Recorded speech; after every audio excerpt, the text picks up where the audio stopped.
जय हिंद। एक बार फिर से आप सभी का exam Guruji by Arvind sir YouTube channel में तहे दिल से हार्दिक स्वागत है। उत्तर प्रदेश पुलिस कांस्टेबल 60,244 पदों को ध्यान में रखते हुए जो आपका री एग्ज़ाम होने वाला है उसके लिए हिंदी की टॉपिक वाइज क्लास आज से हम स्टार्ट कर रहे हैं। गाइज दूसरी बात मैं आपको बता दूं कि आपकी जो टॉपिक वाइज रीजनिंग है उसके मेंटल एप्टीट्यूड यानी मानसिक अभिरुचि जो है मैंने कंप्लीट करवा दिया है। वो पूरा टॉपिक कंप्लीट हो गया है, एक एक करके बेहतरीन तरीके से थ्योरी प्लस मैंने प्रैक्टिस करवा दिए हैं। आप चैनल की प्लेलिस्ट में जाइए, उत्तर प्रदेश पुलिस कांस्टेबल मानसिक अभिरुचि के नाम से प्लेलिस्ट बनी हुई है, आप देख सकते हैं। आज से जो हम स्टार्ट कर रहे हैं वो है आपके वर्णमाला टॉपिक जो कि हिंदी का पहला टॉपिक है और इसे आज हम इस वीडियो में कंप्लीट करेंगे। इसके क्वेश्चंस को देखेंगे और इसको आज मैं पढ़ाने वाला हूं। तो चलिए शुरुआत करते हैं फर्स्ट क्वेश्चन से। मेरे प्यारे दोस्त, पहले यहाँ पे आप थोड़ा सा समरी इसका समझ लीजिए। देखिए, ध्वनियों का लिखित रूप जो है ये वर्ण कहलाता है और वर्ण के व्यवस्थित समूह को वर्णमाला कहा जाता है। हिंदी वर्णमाला में कुल मिलाकर के 52 वर्ण हैं। वर्णमाला जो है ये दो प्रकार के होते हैं। नंबर एक स्वर और दूसरा व्यंजन। स्वर जिनका उच्चारण स्वतंत्र रूप से होता है जैसे अ आ ई उ ऊ री ए ओ और औ, ये जो हैं ये आपके स्वर होते हैं। बाकी अगर मैं बात करूं जो आपका है व्यंजन, वो होते हैं स्वर की सहायता से बोले जाने वाले। तो व्यंजन जो है स्वर की सहायता से बोले जाते हैं और स्वर जो है स्वतंत्र रूप से बोले जाते हैं। अब आइए शुरू करते हैं सवाल।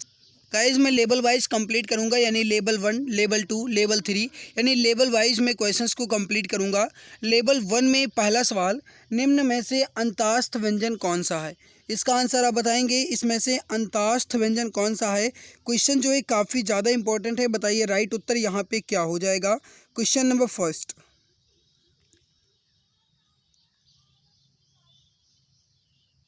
देखिए, वह वर्ण जिनके उच्चारण में जीभ मुख के अंतःभाग अर्थात कंठ, तालु, दंत, ओष्ठ को पूर्ण रूप से अस्पष्ट न करे वह होते हैं अंतास्थ व्यंजन या फिर अंतास्थ वर्ण।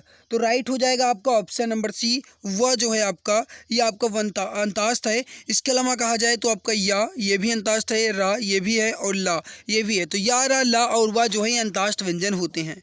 अगला सवाल आपके सामने क्वेश्चन नंबर 2, हिंदी में कितने प्रकार की ध्वनियाँ होती हैं? हिंदी में कितने प्रकार की ध्वनियाँ होती हैं? राइट उत्तर हो जाएगा आपका ऑप्शन नंबर ए, 2 प्रकार की।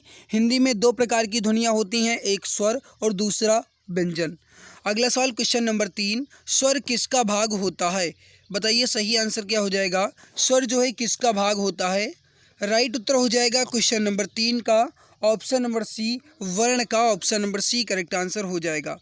अगला सवाल क्वेश्चन नंबर 4, हिंदी में स्पर्श व्यंजनों की संख्या कितनी है? हिंदी में स्पर्श व्यंजनों की संख्या कितनी है? देखिए, क वर्ग से लेकर मैं वर्ग तक के कुल मिलाकर के जो 25 व्यंजन हैं ये स्पर्श व्यंजन होते हैं। राइट उत्तर हो जाएगा आपका option number B, 25 correct answer हो जाएगा आपका ऑप्शन नंबर बी। अगला सवाल आपके सामने, निम्नलिखित में से स्वर ध्वनियों के प्रकार कौन से हैं? Question number 5। देखिए, अगर मैं बात करूं तो स्वर ध्वनियों के प्रकार इसमें आपका हार्श भी है, दीर्घ भी है और प्लुत भी है। तो मतलब कहा जाए तो राइट उत्तर हो जाएगा आपका यहाँ पे ऑप्शन नंबर डी, उपर्युक्त सभी। अगला है कि हिंदी वर्णमाला में मूल स्वरों की संख्या कितनी है? हिंदी वर्णमाला में मूल स्वरों की संख्या कितनी है? सही उत्तर हो जाएगा क्वेश्चन नंबर 6 का option number A, 4 correct answer हो जाएगा आपका ऑप्शन नंबर ए।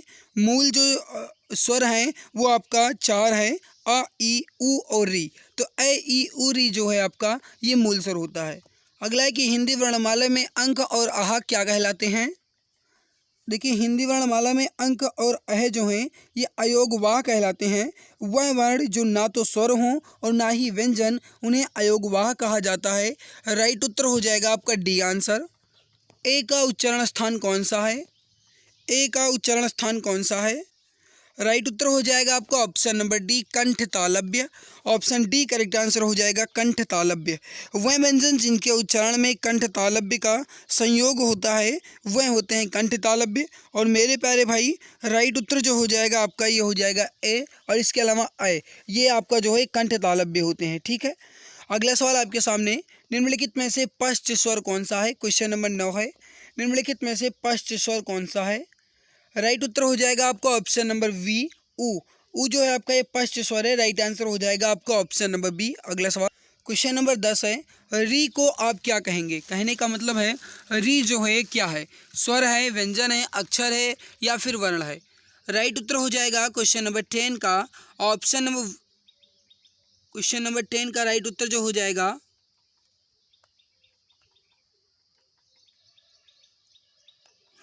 ये हो जाएगा आपका ऑप्शन नंबर री जो है आपका ये हो जाएगा, उन्हें हम स्वर कहेंगे। राइट उत्तर हो जाएगा आपका डी आंसर। आगे बढ़ते हैं, अगला सवाल देख लेवल 2 के सवाल को देखते हैं। लेवल 2 में पहला सवाल आपके सामने क्वेश्चन नंबर 11 है, दांत और जीभ के स्पर्श से बोले जाने वाले वर्ण को क्या कहते हैं? बताइए राइट उत्तर क्या हो जाएगा। सवाल आपसे क्या कह रहा है? सवाल कह रहा है कि दांत और जीभ के स्पर्श से बोले जाने वाले वर्ण को क्या कहा जाता है? राइट उत्तर हो जाएगा वी आंसर, दंत्य। करेक्ट आंसर हो जाएगा आपका ऑप्शन नंबर बी, दंत्य। देखिए तय थे दय धय नय और इसके अलावा ल और स ये जो है आपके दंत्य होते हैं। करेक्ट उत्तर हो जाएगा आपका option number B. Question number 12 है कि इसमें से नासिक के व्यंजन कौन से हैं? देखिए समझने की कोशिश कीजिएगा मेरे प्यारे भाई। नासिक के व्यंजन वह होते हैं जिनके उच्चारण में वायु नाक से, समझने की कोशिश कीजिएगा, जिनके उच्चारण में वायु नाक से निकलती है उन्हें हम नासिक के व्यंजन कहते हैं। यहाँ पे राइट उत्तर होगा आपका, ये हो जाएगा ऑप्शन नंबर ए, म जो है आपका ये नासिक के है। इसके अलावा अगर मैं बात करूँ तो अंगा, इसके अलावा आपका इ, इसके अलावा ड़ और न और म। अगर गाइस बात की जाए तो जो प्रत्येक वर्ग का 5वां अक्षर होता है ये नासिक के होता है। कुल मिलाकर के 5 होते हैं। राइट उत्तर जो हो जाएगा आपका ये हो जाएगा ऑप्शन नंबर ए। अगला सवाल क्वेश्चन नंबर 13, हिंदी भाषा की कुल वर्ण लिपियाँ कितनी हैं? क्वेश्चन नंबर 13, हिंदी भाषा की कुल वर्ण लिपियाँ कितनी हैं? राइट उत्तर हो जाएगा 52। करेक्ट आंसर हो जाएगा ऑप्शन सी। अगला सवाल है आपके सामने, अनुस्वार किसका कार्य करता है? क्वेश्चन नंबर 14 है, अनुस्वार किसका कार्य करता है? राइट उत्तर हो जाएगा पंचम वर्ण का। प्रत्येक वर्ग के पंचम वर्ण जो होते हैं वो अनुस्वार कहलाते हैं। राइट उत्तर हो जाएगा आपका ऑप्शन नंबर सी। अगला सवाल कि निम्नलिखित में से अर्धस्वर क्या कहलाएगा? बताइए इसमें अर्धस्वर क्या है। क्वेश्चन नंबर 15 है, राइट उत्तर हो जाएगा या जो है आपका ये अर्धस्वर है। इसके अलावा गाइस कहा जाए तो व जो है आपका ये भी अर्धस्वर होता है। तो या और व ये दोनों अर्धस्वर होते हैं। राइट उत्तर हो जाएगा आपका ऑप्शन नंबर ए। अगला सवाल है कि निम्नलिखित में से कौन सा एक व्यंजन पार्श्विक व्यंजन है? बताइए राइट उत्तर क्या हो जाएगा। इसमें से कौन सा एक व्यंजन पार्श्विक व्यंजन है? क्वेश्चन जो है काफ़ी ज़्यादा इंपॉर्टेंट है, फटाफट बताइए सही आंसर यहाँ पे क्या हो जाएगा। देखिए समझने की कोशिश कीजिएगा। इसमें पार्श्विक व्यंजन की अगर मैं बात करूँ तो राइट उत्तर जो हो जाएगा क्वेश्चन नंबर 16 का ये हो जाएगा ऑप्शन नंबर सी, लय। लय जो है आपका ये पार्श्विक व्यंजन है। करेक्ट आंसर हो जाएगा आपका ऑप्शन नंबर सी। देखिए पार्श्विक व्यंजन का मतलब है कि वह व्यंजन जिनके उच्चारण में वायु जीवा के दोनों बगल से निकले उन्हें हम पार्श्विक व्यंजन कहेंगे। एकमात्र लय जो है आपका ये पार्श्विक व्यंजन के अंतर्गत आता है।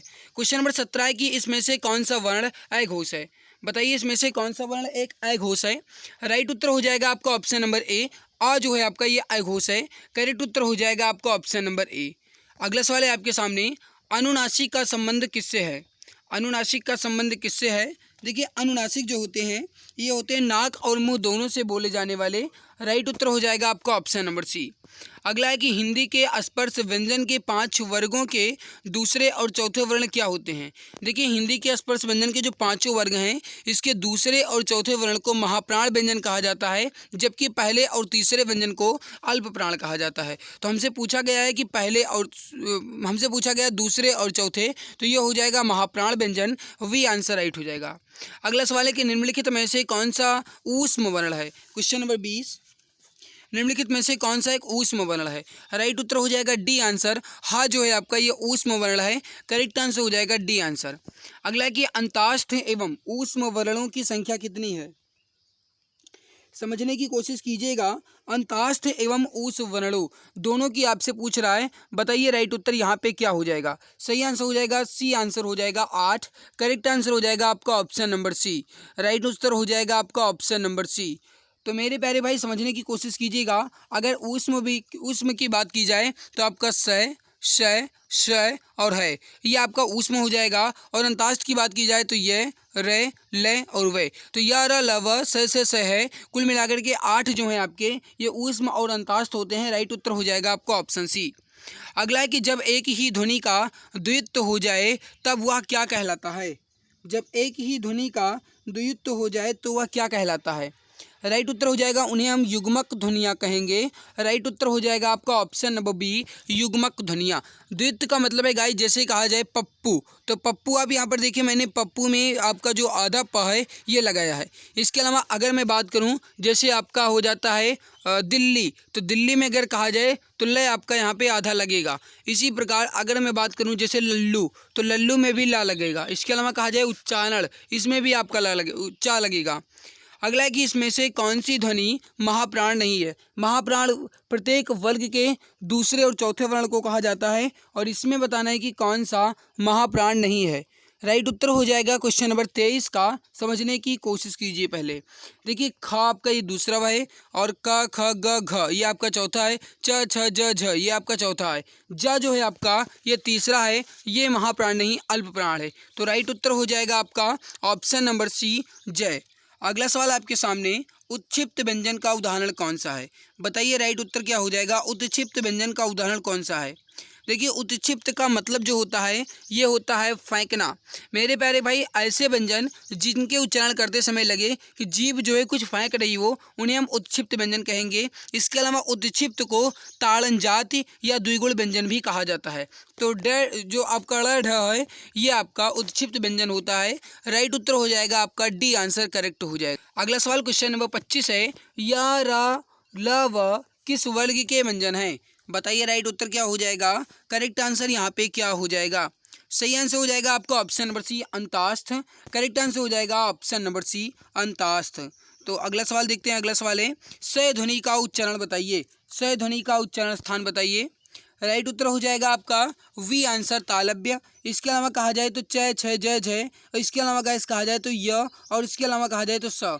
तो च छ ज झ य और इसके अलावा या और सा, ये जो है आपके ये तालव्य होते हैं। राइट उत्तर हो जाएगा बी, आंसर पूरा तय वर्ग पूरा च वर्ग और इसके अलावा स और ये आपके तालव्य होते हैं। अगला है कि इसमें से कौन सा एक स्पर्श संघर्षी है। इसमें से कौन सा एक स्पर्श संघर्षी है। Question number 27। राइट उत्तर हो जाएगा ऑप्शन नंबर ए, जय। देखिए वह वर्ण जिनके उच्चारण में श्वास में घर्षण उत्पन्न होता है उन्हें हम स्पर्श संघर्षी कहते हैं। जैसे च छ जय झ ये आपके जो है ये स्पर्श संघर्षी होते हैं। राइट उत्तर हो जाएगा ए, आंसर। छह ध्वनि किसके अंतर्गत आती है। देखिए छह ध्वनि जो है किसके अंतर्गत आती है। राइट उत्तर हो जाएगा। देखिए छ जो है आपका ये क और स से मिलकर बना है। तो छ जो है आपका ये क और स से मिलकर बना है, ये आपका हो जाएगा संयुक्त व्यंजन के अंतर्गत। राइट उत्तर हो जाएगा सी, आंसर। अगला सवाल आपके सामने, निम्नलिखित में से कौन सा अमात्रिक शब्द है।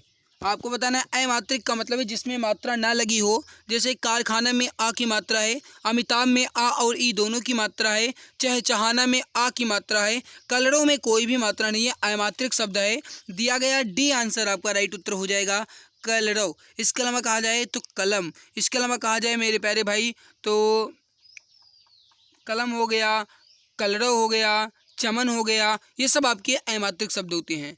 अगला है कि इसमें से कौन सी ध्वनि अल्प प्राण है। बताइए राइट उत्तर क्या हो जाएगा। अल्प प्राण। अल्प प्राण वह ध्वनियाँ होती हैं जो प्रत्येक वर्ग की पहली, तीसरी, पांचवी ध्वनियाँ हैं। राइट उत्तर हो जाएगा डी, आंसर त जो है आपका ये अल्प प्राण है। करेक्ट उत्तर हो जाएगा डी, आंसर। पुलित स्वर इसमें कौन सा है। 31 नंबर सवाल है, पुलित स्वर इसमें कौन सा है। सही आंसर हो जाएगा आपका यहाँ पे डी, आंसर ओम। ओम जो है आपका जो कि ऑप्शन डी में लिखा गया है ये पुलित स्वर है। राइट उत्तर हो जाएगा आपका ऑप्शन डी। उच्चारण की दृष्टि से कौन सा विकल्प शुद्ध है। शुद्ध आपसे पूछ रहा है, बताने की कोशिश कीजिएगा। स आपका मूर्धन्य नहीं, स आपका जो है तालव्य है। और यहाँ पे च जो है आपका ये कंठ नहीं, च जो है आपका ये तालव्य है। और जो आपका ये स है ये षटकोण वाला सा, ये क्या है आप बताइए। समझने की कोशिश करिएगा, उसके बाद आप बताइएगा।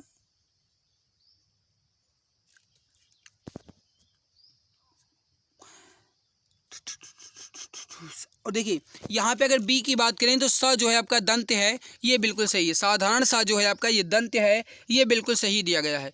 अगला है कि निम्नलिखित में से कौन सा एक प्रकंपित है। बताइए इसमें कौन सा एक प्रकंपित है। समझने की कोशिश कीजिएगा।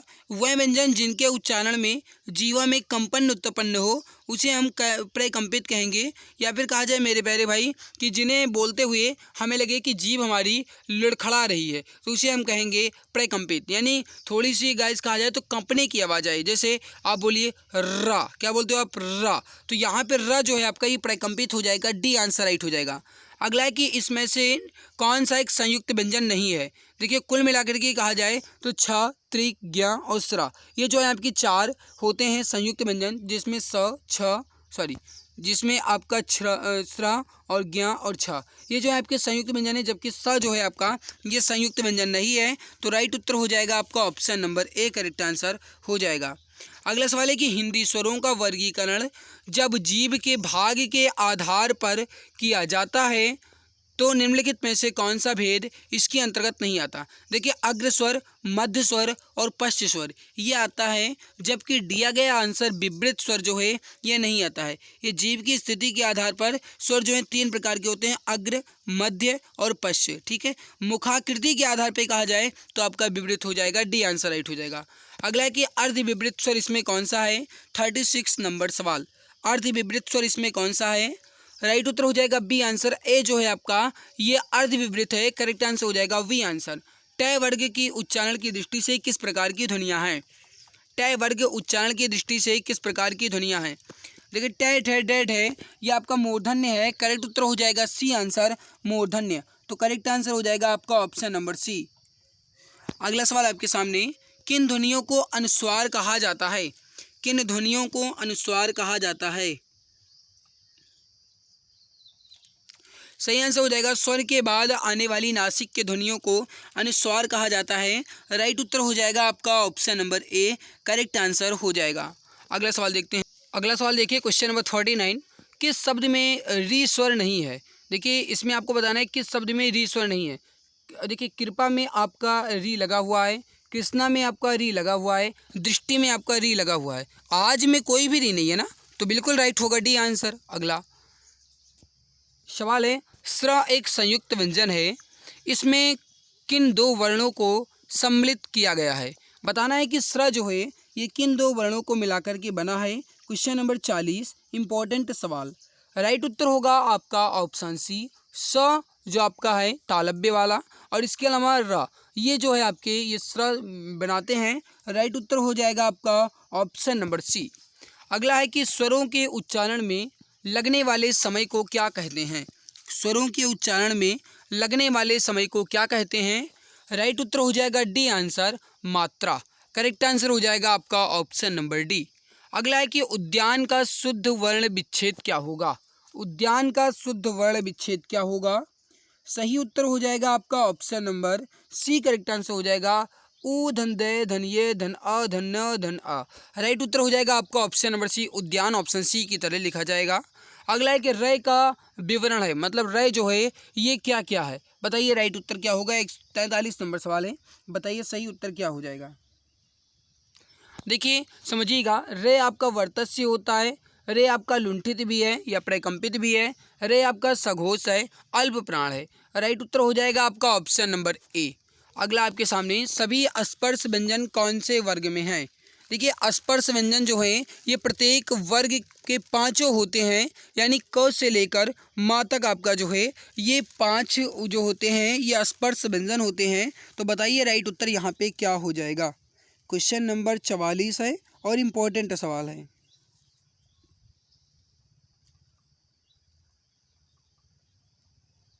सही आंसर हो जाएगा आपका ऑप्शन नंबर सी, यहाँ पे क च प द। करेक्ट आंसर हो जाएगा आपका ऑप्शन नंबर सी। दीर्घ का वर्ण विच्छेद क्या होगा। 45 नंबर सवाल है, दीर्घ का वर्ण विच्छेद क्या होगा। राइट उत्तर हो जाएगा ए आंसर द धन री धन ग धन अ। करेक्ट आंसर हो जाएगा ए आंसर द धन री धन ग धन अ। अगला है कि हिंदी शब्दकोश के अनुसार संतान, सकल, सचल, सक्षम शब्द का सही अनुक्रम क्या होगा।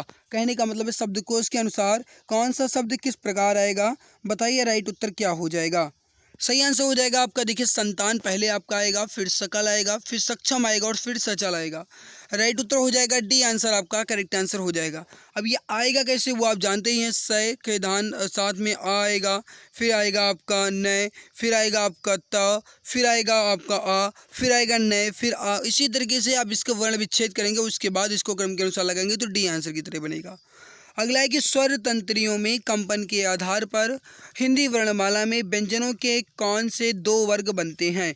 कंपन के आधार पे बताना है। Question number 47। करेक्ट उत्तर हो जाएगा आपका ऑप्शन नंबर सी, अघोष और सघोष। अघोष जो है ये प्रत्येक वर्ग का पहला दूसरा होता है। सघोष या फिर घोष जो है ये प्रत्येक वर्ग का तीसरा चौथा पांचवा होता है। तो हमसे पूछा गया स्वर तंत्रियों के कंपन के आधार पर तो दो प्रकार के अघोष और सघोष। अगला है कि जिन स्वरों के उच्चारण में दो मात्रा का समय लगता है उन्हें क्या कहते हैं? 48 नंबर सवाल। जिन स्वरों के उच्चारण में दो मात्रा का समय लगता है उन्हें हम क्या कहते हैं? तो उन्हें हम गुरु स्वर कहते हैं। राइट उत्तर हो जाएगा आपका ऑप्शन नंबर सी। अगला है कि निम्नलिखित में से कौन सा एक समृद्ध स्वर है? 49 नंबर सवाल है, निम्नलिखित में से कौन सा एक समृद्ध स्वर है? राइट उत्तर हो जाएगा आपका ऑप्शन नंबर सी, ई जो है आपका ये समृद्ध स्वर है। ऑप्शन सी करेक्ट आंसर हो जाएगा। अगला है कि ई का उच्चारण स्थान कौन सा है? 50 नंबर सवाल। राइट हो जाएगा आपका option number B. Question number 50 का राइट उत्तर जो हो जाएगा ये तालब भी हो जाएगा, तो करेक्ट आंसर हो जाएगा आपका ऑप्शन नंबर बी। अगला सवाल देख। वीडियो में आगे बढ़ने से पहले आप सभी को बता दें, यूपी पुलिस कांस्टेबल री एग्ज़ाम को ध्यान में रखते हुए एक रामबाण ई बुक लाई गई है जिसमें GK, UP GK, Hindi, math, reasoning के सभी क्वेश्चंस आपको मिल रहे हैं 60% डिस्काउंट के साथ मात्र 39 रुपये की। इस ई बुक की सबसे खास बात यह है कि ई बुक जो है इमेज कलरफुल के साथ है। दूसरी खास बात यह है कि अगर आप एक बार अच्छे से पढ़ लेते हो तो फिर आपको किसी के कोई कोर्स की ज़रूरत नहीं। हाँ, अगर है ज़रूरत तो केवल और केवल अच्छे से पढ़ने की। और तीसरी सबसे खास बात यह है कि कलरफुल के साथ है, इमेज के साथ है, ताकि पढ़ने में भाई मज़ा आए, उबाऊ बिल्कुल भी महसूस ना कर पाओ। और सबसे बड़ी खास बात तो ये है कि 60% का डिस्काउंट भी चल रहा है। दाम तो 99 है लेकिन अभी 39 की मिल रही है। अब आपको मिलेगी कैसे वो मैं आपको बता देता हूँ। आपको यहाँ पे एक नंबर नज़र आ रहा होगा, नंबर है 8948667652। इस पर व्हाट्सएप करना है, यहाँ से आपको ये बुक मिल जाएगी। अगर आपको इसका डेमो पेज देखना है तो यहाँ इसी नंबर पर व्हाट्सएप करके आप इसका डेमो पेज भी देख सकते हैं। और बाकी मेरे प्यारे भाई आगे आपकी इच्छा, लेकिन हाँ इतना ज़रूर सजेस्ट करेंगे कि आप एक बार इस नंबर पर मैसेज जरूर कर लीजिएगा और इस ई बुक का डेमो पेज जरूर देख लीजिएगा। चलिए शुरुआत करते हैं अगले सवाल को। देखिए लेवल नंबर 3 सवाल नंबर 51, इसमें से कौन सा कथन गलत है? आपको बताना है कि इसमें कौन सा कथन गलत है। क्वेश्चन नंबर 51 है, बताइए राइट उत्तर यहाँ पे क्या हो जाएगा। समझने की कोशिश कीजिएगा, इसमें कौन सा कथन गलत है ये आपको बताना है।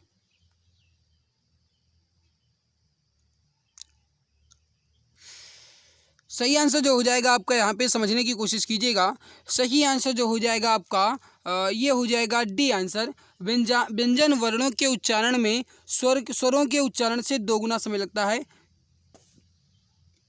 ये आपका जो है तो यही कथन आपका गलत हो जाएगा। अगला सवाल है आपके सामने, उच्चारण के कालमान को क्या कहा जाता है? उच्चारण के कालमान को क्या कहा जाता है? क्वेश्चन नंबर 52, बताइए राइट उत्तर यहाँ पे क्या हो जाएगा।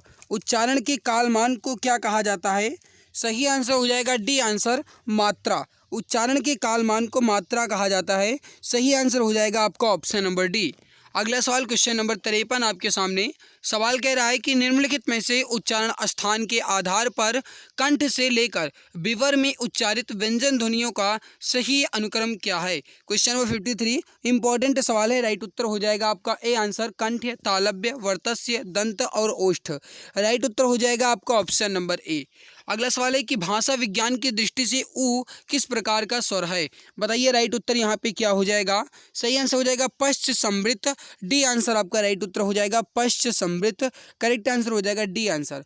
अगला है आपके सामने कि किस प्रकार में ड़ और ढ ये व्यंजन के लिए सटीक बात कही गई है, मतलब ये क्या है भाई, कुल मिलाकर के ये बताना है। राइट उत्तर हो जाएगा उद्दीप्त और मूर्धन्य व्यंजन। करेक्ट आंसर हो जाएगा ए आंसर। अगला है कि खड़ी पाई वाले व्यंजनों का संयुक्त रूप कैसे बनाया जाना चाहिए? खड़ी पाई वाले व्यंजनों का संयुक्त रूप कैसे बनाया जाना चाहिए? राइट उत्तर हो जाएगा खड़ी पाई को हटाकर। करेक्ट आंसर हो जाएगा आपका ये हो जाएगा वी आंसर। अगला है कि निम्नलिखित में से कौन सा मूल और दीर्घ स्वर नहीं है। मूल और दीर्घ स्वर नहीं है, राइट उत्तर हो जाएगा डी आंसर ओ। ओ जो है आपका ये मूल दीर्घ स्वर नहीं है, करेक्ट आंसर हो जाएगा आपका डी आंसर। अगला है कि हिंदी शब्दकोश में ज्ञान बताइए। अब हिंदी शब्दकोश में ज्ञान ख वर्ण वाले शब्द के बाद, रे वर्ण वाले शब्द के बाद, छ वर्ण वाले शब्द के बाद कहाँ पे मिलेगा ये आपको बताना है। राइट उत्तर जो हो जाएगा क्वेश्चन नंबर 58 का ये हो जाएगा आपका ऑप्शन नंबर सी, 6 वर्ण वाले शब्दों के बाद मिलेगा। राइट उत्तर हो जाएगा सी आंसर। अगला सवाल है आपके सामने, निम्नलिखित में से कौन सा एक आगत वर्ण है। आपको बताना है इसमें से आगत वर्ण कौन सा है। देखिए आगत वर्ण जो है ये वह वर्ण होते हैं जो अंग्रेजी से हैं। जैसे कहा जाए डॉक्टर, तो डॉक्टर जो है आपका ये अंग्रेजी से है और आगे का डो जो है आपका ये आगत वर्ण है। तो दिया गया ऑप्शन ए आपका करेक्ट आंसर हो जाएगा। आगत वर्ण या वह वर्ण होते हैं जो जैसे उर्दू हो गया, फारसी हो गया, ये दुनिया जो है इनसे लिया गया हो, जिनसे हम उन्हें जो आगत वर्ण है उन्हें हम ग्रहण करें, उन्हें हम कहेंगे आगत वर्ण। ठीक है, जैसे अरबी हो, फारसी हो, अंग्रेजी हो, इनसे लिया गया हो। अगला है कि द्वित्व व्यंजन का प्रयोग किस शब्द में नहीं हुआ है। आपको बताना है द्वित्व व्यंजन का प्रयोग किस शब्द में नहीं हुआ है। राइट उत्तर क्या हो जाएगा। देखिए कुत्ता में आपका तय जो है ये डबल बार द्वित्व बार है, चक्का में का है और सच्चा में चा है। वल्गा जो है ये द्वित्व नहीं है। राइट उत्तर हो जाएगा आपका option number C, correct answer यहाँ पे हो जाए। सो गाइज यहाँ पे आपका जो वर्णमाला है ये कंप्लीट हो चुका है। इसके बाद हम अगली टॉपिक कंप्लीट करेंगे हिंदी के ही, और इसी तरीके से मैं आपके हिंदी के जो चैप्टर हैं इन्हें चैप्टर वाइज कंप्लीट करवा देंगे। तो आई होप आज की हमारी मेहनत आपको अच्छी लगी होगी। और गाइज ये आपको सीरीज कैसी लग रही है, यानी जो मैंने ये टॉपिक वाइज क्लास स्टार्ट की है, प्रैक्टिस जो है आपकी टॉपिक वाइज, ये आपको कैसी लग रही है। वीडियो के नीचे कमेंट सेक्शन में अपना फीडबैक जरूर शेयर कीजिएगा। और अगर अच्छी लगी है तो लाइक करके जाना, चैनल पे पहली बार आए हो तो सब्सक्राइब कर लेना, ताकि आने वाली क्लास की नोटिफिकेशन समय से मिला करे। क्योंकि एक बात आप अच्छे से जानते हो कि क्लास की कोई टाइमिंग फिक्स नहीं है, इस वजह से गाइस जब भी टाइम मिलता है तो मैं क्लास आपकी ले लेता हूँ। इस वजह से आप चैनल को सब्सक्राइब कर लेना, ताकि आने वाली हर एक क्लास का नोटिफिकेशन आपको समय से मिला करे। तो आज की इस बेहतरीन क्लास में बस इतना ही, मिलते हैं इसके बाद एक और नई बेहतरीन वीडियो में। तब तक के लिए खुश रहिए, मुस्कुराते रहिए और जी जान शिद्दत के साथ पढ़ाई करते रहिए। बाकी मेरे प्यारे भाई इसके बाद जो भी टॉपिक है मैं कंप्लीट करवा दूंगा। ठीक है, मिलते हैं इसके बाद एक और नई वीडियो में। तब तक के लिए जय हिंद, जय भारत, वंदे मातरम।